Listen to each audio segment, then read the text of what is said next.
واحد الدري إيطالي مستهتر دار أكبر عملية سطو في العالم اللي حيرت البوليس ودخلت معاهم في لعبة المش والفار سنوات طويلة.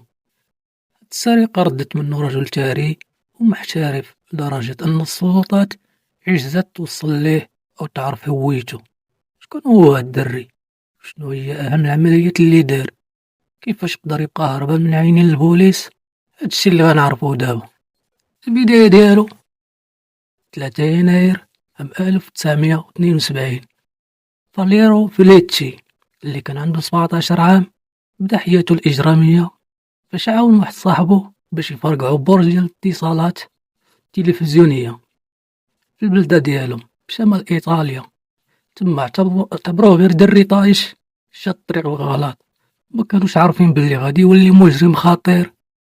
عائلته كانت ميسورة، با وخوه محاميين، كانوا كيعيشوا حياة الرفاهية كيشوفوه دري مدلل.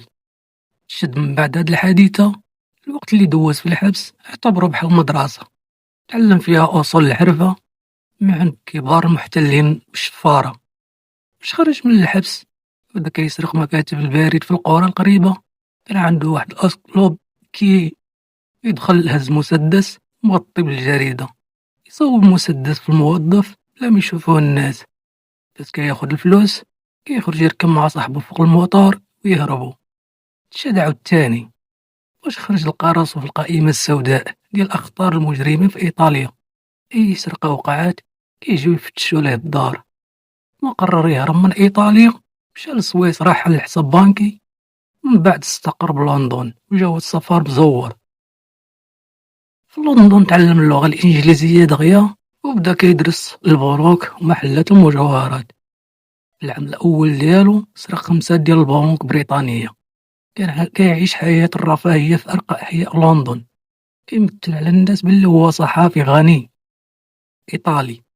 من بعد حط عينيه على مركز الإيداع اللي فيه صناديق الكنوز. المركز كان محصن بزاف بالزاج ضد الرصاص وكاميرات المراقبة. فاليرو بدا كيمشي للمركز كزبون كيحط شي بركة باش يدرس المكان. ما دار صداقة مع المدير، عرف بلي داك المدير عنده مشاكل مادية كيستعمل مواد ممنوعة غالية. فاستغل هادشي لصالحه باش يغويه ويخليه يولي شريك معاه في الجريمة. من بعد دخل فاليرو وصحابو لابسين بدلة رسمية نقدم صاحبه للمدير على أنه زبون جديد.